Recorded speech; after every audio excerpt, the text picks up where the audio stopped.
Ready to dig into some plant science.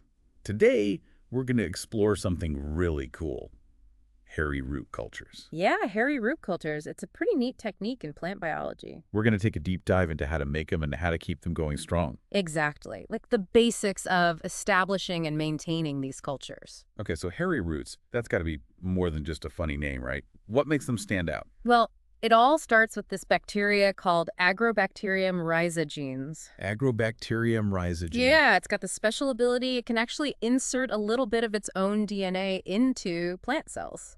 Wait, a bacteria messing with plant DNA? That's wild. It is. And the piece of DNA that gets transferred comes from a little circular bit of DNA called a plasmid.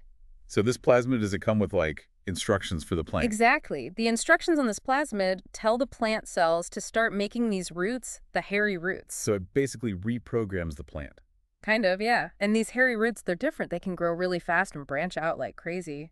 And they don't need the usual plant hormones to grow, Well, right? They're pretty self-sufficient, which is a big plus when you're trying to grow them in the lab. So how do you even start one of these hairy root cultures? What's step one? Okay, so you begin with a little piece of plant tissue, could be a leaf, a stem, something like that. Huh. Then you basically introduce that plant tissue to a culture of our friend Agrobacterium rhizogenes. Oh, so you're like deliberately infecting the plant with this bacteria. Yeah. Well, infect might sound a little harsh, but you're right. We often even make tiny wounds in the plant tissue Tiny wounds. Why? just to make it easier for the bacteria to get in. Clever. Huh. And then what happens to this plant bacteria combo? We put them on a special growth medium, kind of like plant food, but all sterile and perfect for growing. Okay. So over time, the agrobacterium does its thing, infects the plant cells where we made those little cuts. Right. And guess what? The cells that get infected, they start to grow into hairy roots. It's working. Yep. Yep.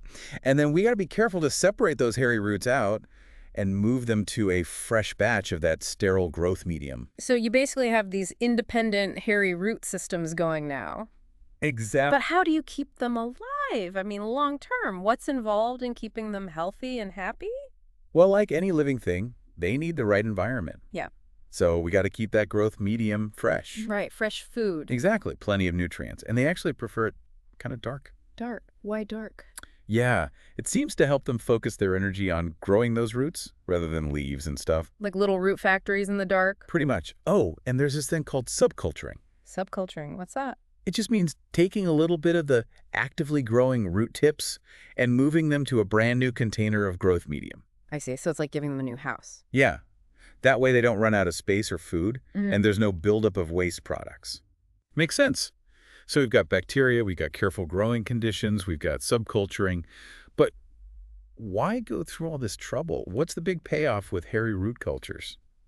Well, it turns out they're really good at making certain plant compounds, things we humans find valuable. Valuable how? Think pharmaceuticals, flavors, fragrances, even some specialty chemicals. Oh, I see. So it's not just about growing roots, it's about what those roots can produce. You got it. And because they grow so fast and we can grow them in liquid, it's actually way more efficient than trying to get those compounds from regular plants out in a field. So we're kind of hijacking the plant's system.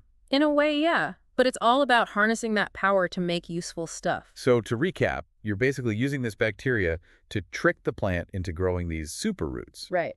And then with some careful tending, we can turn those roots into little factories. Absolutely. It's a powerful tool in plant biotechnology. Yeah. And this whole idea of cultures, it makes me think, are there other areas in biology, like maybe microbiology, or even growing animal tissues, where we use similar strategies? That's a great question. Maybe we could learn a lot by looking at how we establish and maintain different kinds of biological systems and seeing what they have in common. Yeah, there might be some underlying principles that connect them all. It's definitely something to ponder. Thanks for taking us on this deep dive into hairy root cultures today. It's been fascinating. It was my pleasure. Until next time, keep exploring the amazing world of science.